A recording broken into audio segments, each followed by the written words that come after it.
this is your first time here and you want to know more about the latest promotions and phones, make sure to subscribe and hit that bell button to be the first notified. What's going on, guys? It is Sneed from Steam Mobile Tech and the JGTechBlog, and in today's video, we're going to take a look at a sneak peek, an exclusive new device coming to Metro by T-Mobile from Samsung. We have the Samsung Galaxy A10e. Let's go ahead and get into the specs, learn a little bit about this phone. So for starters, let's take a look at the display technology. We've got a 5.8-inch display. I'm seeing that it does say full HD, but I think it's a 720p display. So what I'm going to do is I'm going to kind of hold off on that, maybe come back to that at another time once I get confirmation if it is indeed 720p or if it is full HD. But from what I can see here, it is going to be, one or the other. In terms of the aspect ratio, we've got a 19.5 by 9 ratio. So this is going to be a pretty tall display, but it is going to be that modern design of what we've been seeing lately from a lot of Galaxy devices and others in the industry. Rear camera, main shooter, we've got 8 megapixel. We've got LED flash with it. We've got the selfie camera coming in at 5 megapixel. For the processor, we've got an in-house Samsung Exynos octa-core chipset, clocked at 1.6 gigahertz, and that's doing all the heavy lifting. For storage, we've got 32 gigs on board. It is expandable with micro SD, and we also have 2 gigs of RAM coming for the device. Battery capacity is coming in at 3,000 milliamp hours.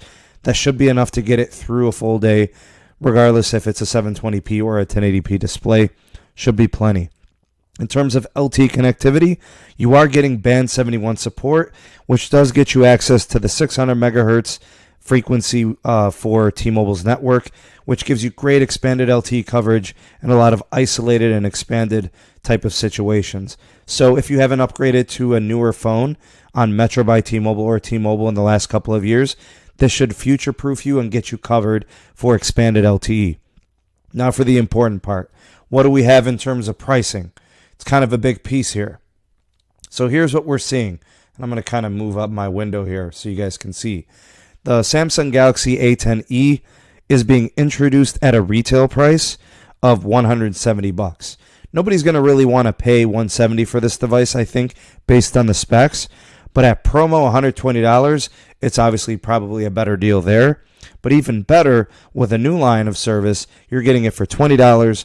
And then on port-in, this device is free of charge. So this device coming in at these prices, I think offers great value. If indeed the specs hold up true, I think it's going to be a decent device, especially if you're coming in at a port-in. That is a great deal. No cost to you. You're just going to be paying taxes on the device, and you're probably good as gold. You guys let me know in the comment section below what you guys think of this particular phone, its specs, its introductory pricing, and if you want to consider maybe getting this phone, maybe you kind of held off on waiting to see what was coming forward with Metro. Maybe you're a little disappointed in the LG Stylo 5 and you were kind of waiting for something else. Let me know if you think this is something you might consider, up and coming for the summer in terms of promos and what's being offered by Metro by T-Mobile. So thank you guys for taking time to watch the video. Go ahead and subscribe to the JGTechBlog. Make sure you've got that bell notified. And if you haven't done so already, make sure you've done those 2 things. I am Sneed from Steam Mobile Tech and the JGTechBlog, and I will see you guys on the next video. Peace. Make sure to subscribe and hit that notification button to be notified when I upload more videos. Thank you for watching. See you guys in the next one.